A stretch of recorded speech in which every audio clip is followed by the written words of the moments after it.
8वां अध्याय।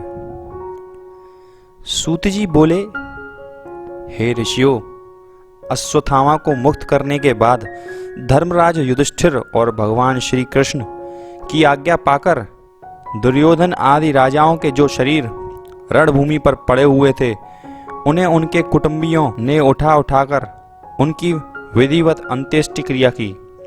उस समय भगवान वासुदेव के साथ धृतराष्ट्र एवं पांचों पांडवों सहित कुंती, द्रौपदी तथा गांधारी आदि स्नान करने के लिए गंगा तट पर पहुंची। उस समय वे स्त्रियां जो विधवा हो गई थीं, अपने अपने पतियों के गुणों का बखान कर रुदन करने लगीं। उनके उस रुदन को सुनकर धर्मराज युधिष्ठिर बड़े व्याकुल हुए और अपने को धिक्कारते हुए इस तरह कहने लगे कि अपने सगे संबंधियों को रणभूमि में मरवाने के कारण मुझे जो पातक लगा है वह कभी नहीं छूट सकता।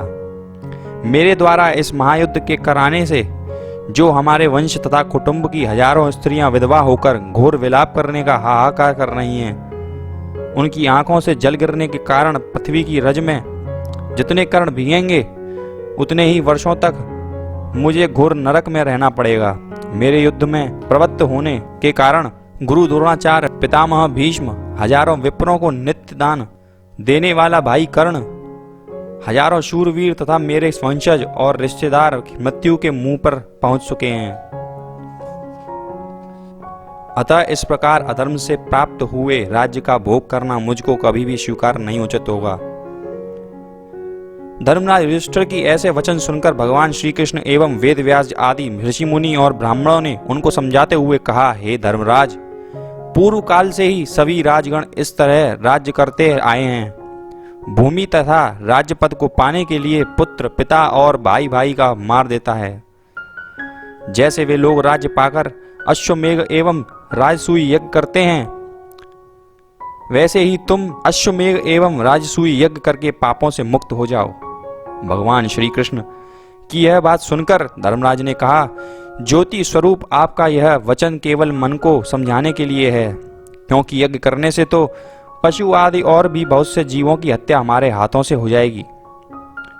जैसे कोई मनुष्य मैल को धोना चाहे तो वह कभी नहीं छूटता, वैसे ही यज्ञ करने से इन विधवा स्त्रियों का दुख कभी दूर नहीं हो सकेगा।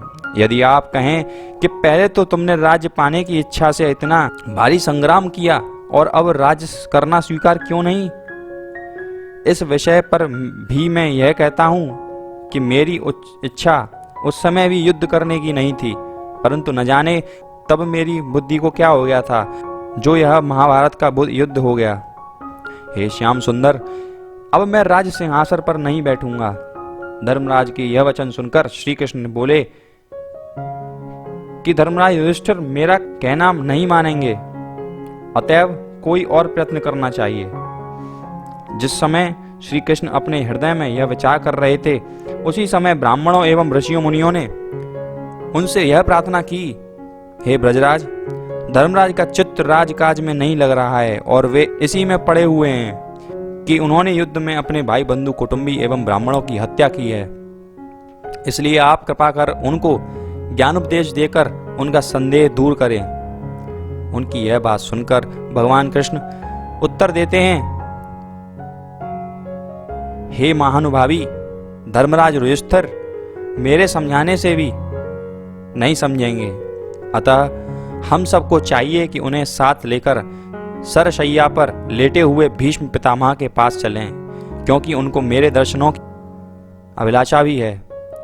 अतः उनकी वह अभिलाषा भी पूर्ण हो जाएगी और वे ही धर्मराज युधिष्ठिर को ज्ञान उपदेश देकर धीरज बना सकते हैं। यह कहकर भगवान श्री कृष्ण धर्मराज को अपने पास बुलाकर कहा, हे युधिष्ठिर, तुम्हारी चिंता अभी दूर नहीं हुई है और उधर ऋषि मुनि कहते हैं कि तुम्हें इस पाप से मुक्त होने के लिए अश्वमेघ यज्ञ करना चाहिए। मेरे समझाने पर भी तुम्हारे लिए ज्ञान नहीं हुआ अंत। अतः अब तुम हमारे साथ पितामह भीष्म के पास चलो, वे बड़े ज्ञानवान हैं। अतः वे जो भी आज्ञा करें उसी के अनुसार तुम कार्य करना। श्री कृष्ण की इस बात को धर्मराज युधिष्ठिर ने मान लिया।